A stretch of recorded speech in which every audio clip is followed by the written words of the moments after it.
Se eu recebesse o diagnóstico de hidradenite supurativa hoje, provavelmente eu passaria pelo mesmo turbilhão de emoções que muitos pacientes passam e me contam na primeira consulta. Dúvidas, inseguranças, medo, incerteza, a sensação de não saber por onde começar. Mas por conhecer a doença, já atender e acompanhar pacientes há mais de 9 anos, existem algumas decisões que eu tomaria logo de início. E é exatamente isso que eu quero compartilhar nesse vídeo com você. Se você ainda não me conhece, sou Clara Fonseca, nutricionista funcional especializada em hidradenite supurativa.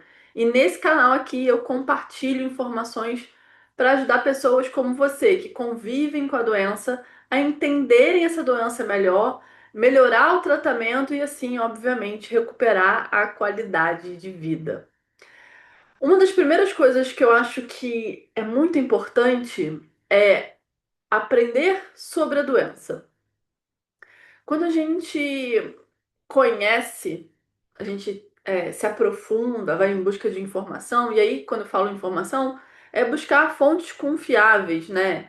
Baseado em metodologia, em atendimento, em prática clínica, né? Evitando a desinformação, o me disseram num grupo de WhatsApp, a mãe de não sei quem, a vizinha. Então, buscar informação de fontes confiáveis é uma parte muito importante. Entender que não é falta de higiene é uma parte muito importante. E compreender que a hidradenite é uma doença crônica e inflamatória. O conhecimento, ele reduz o medo. Então, eu acho que ao descobrir uma doença crônica e inflamatória, buscar conhecimento de fontes confiáveis faz com que a ansiedade, esse estresse, principalmente do início, quando você tem o diagnóstico, diminua muito. E quando a gente está com menor pressão, a gente consegue raciocinar melhor e tomar, obviamente, melhores decisões dali para frente. Então, conhecimento reduz o medo, e eu acho que um primeiro passo é buscar conhecimento de fontes confiáveis. Acho que o segundo passo que eu buscaria seria montar uma equipe multiprofissional. A hidradenite é uma doença crônica inflamatória com multigatilhos, né? Então, quando a gente pensa na doença, a gente vai pensar em tratamento dermatológico, nutricionista e muitas vezes o paciente precisa de outros profissionais. Psicólogo eu acho muito importante. Então, se a pessoa tem condição, de buscar terapia, eu acho que faz muita parte do processo. Algumas vezes vai ser necessário ir para o psiquiatra, normalmente o psicólogo faz esse tipo de encaminhamento, ou até mesmo o médico, né, acaba fazendo. É, Em alguns casos, ginecologista vai precisar, entrar em ação, endocrinologista também muitas vezes se faz necessário. Então, olhar para si e pensar o que que eu preciso que vai me ajudar nesse tratamento, né? Então, cada profissional vai contribuir com uma parte do tratamento. Isso faz com que chegue mais rápido no processo de remissão, né? Na melhoria da qualidade de vida.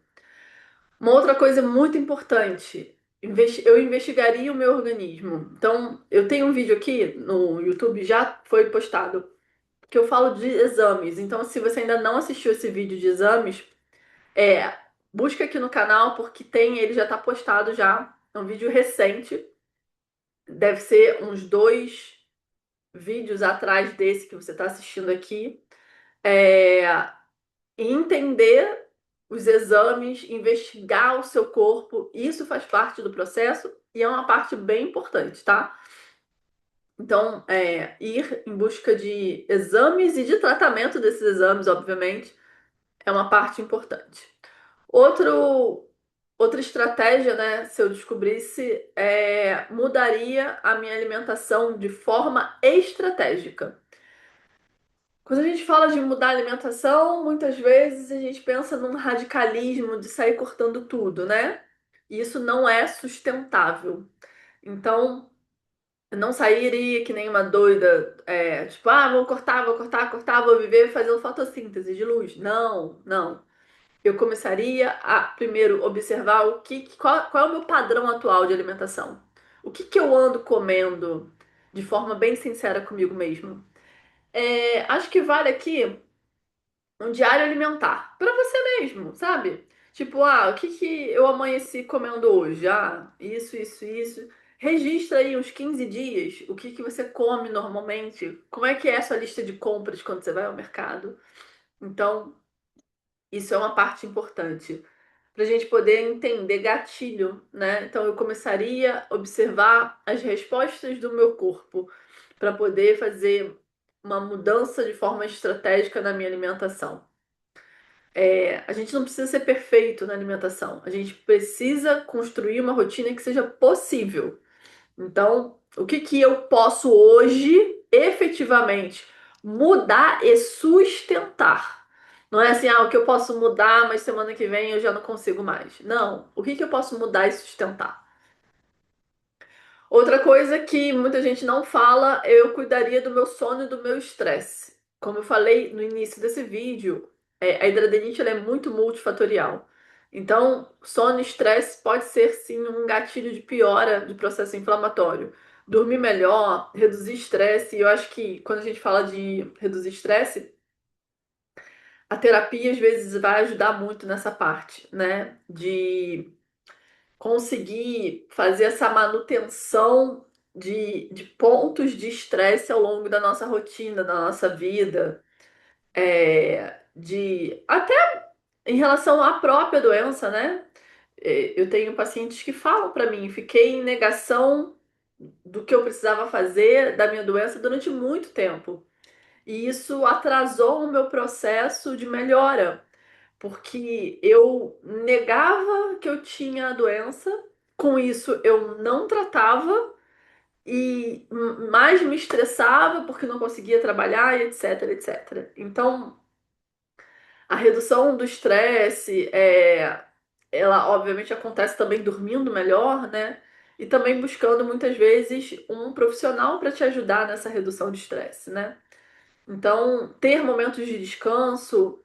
Eu acho que isso é um debate infinito que tem muitas camadas, né?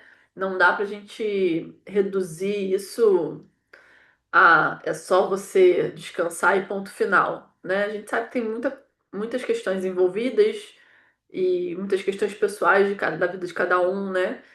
Mas eu vejo pessoas se sobrecarregando, não dividindo tarefas dentro de casa, num looping infinito, de ausência de descanso mesmo.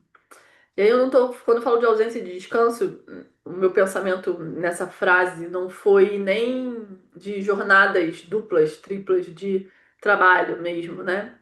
Foi pessoas que estão em casa, que poderiam estar descansando, e estão muitas vezes no looping da internet, isso cansa, né?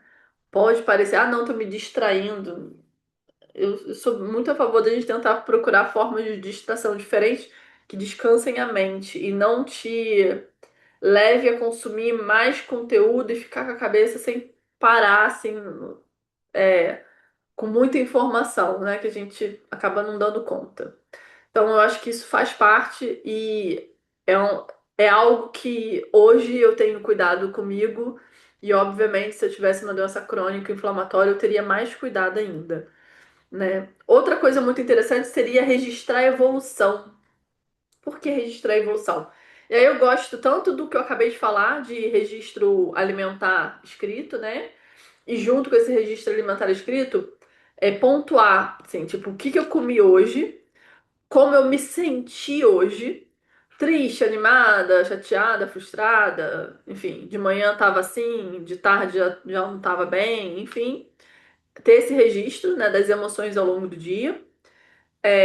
Registro intestinal também, eu gosto bastante. E registro de dor e inflamação. Acordei inflamada, a lesão. drenou no meio da tarde e drenou com dor, com pus, com sangue. O pus era mais espesso, com odor forte, drenou tudo de uma vez só. Então, registrar mesmo. E eu gosto também muito de registro fotográfico, que aí não precisa ser diário, não. Assim, uma vez a cada 10 dias, eu acho um registro ok, né? E só registrar entre 10 dias, em dias mais picadinhos, se acontecer algum evento diferente, né? Então, esse registro de evolução é interessante para a gente conhecer gatilho, entender processo, e isso vai ajudar a ter esse registro a longo prazo para os profissionais que estão te acompanhando também começarem a juntar a pecinha do quebra-cabeça e entender o que talvez no seu caso seja mais interessante para todo o seu tratamento, né? E eu acho que, por último, ter paciência. E aí, isso, nossa, isso daria um vídeo aleatório, né? É, eu acho que eu vejo muita falta de paciência nossa por excesso de informação. A gente quer tudo para ontem, né? E aí eu sempre, quando eu falo de ter paciência, quando eu falo de paciente com hidradeniite, eu sempre falo, é difícil ter paciência quando a gente está com dor, inflamação, deixando de fazer as coisas que a gente gosta, deixando de usar as roupas que a gente quer, enfim, com problemas de emprego, de relacionamento, porque a lesão estourou, enfim. Eu acho que é o que eu vejo o vídeo todo falando, são muitas camadas, né? É, mas a paciência é necessária, né? A gente tem que ter uma mudançazinha todos os dias, entender que é uma doença crônica inflamatória. Tem dia, você vai passar semanas bem, mas pode ter uma crise no meio disso tudo. E isso não quer dizer que tudo foi em vão. Quer dizer que é um processo mesmo ali da própria doença e que a gente precisa ter paciência, inclusive, com a gente, né? Então, é, não ache que todo o seu processo de mudança ele não valeu a pena porque aqui você teve uma inflamação. Respira fundo e continua a mudança. O corpo ele vai reagindo aos pouquinhos, essas crises vão diminuir, a intensidade delas também diminui e com o passar do tempo a gente consegue ir controlando para chegar à remissão, né? É, Caminhar para a remissão não quer dizer que a gente não tenha essas pedrinhas no meio do caminho, né? A nossa busca é pela qualidade de vida, né? Então, não existe solução mágica. A gente precisa construir um plano para colocar em ação e assim chegar na remissão. Certo? Espero que essa mensagem chegue até você, que você consiga pensar um pouquinho diferente e pensar sobre tudo que conversamos até aqui. Se você pudesse voltar ao dia que você recebeu o seu diagnóstico, o que que você faria diferente? Me conta aqui embaixo desse vídeo. Eu gostaria muito de ler os comentários e poder responder vocês, tá? Se esse vídeo fez sentido, não esquece de curtir, compartilhar com alguém que possa também refletir um pouco mais sobre isso e melhorar a qualidade de vida. Um grande beijo e eu te vejo no próximo vídeo. Tchau, tchau.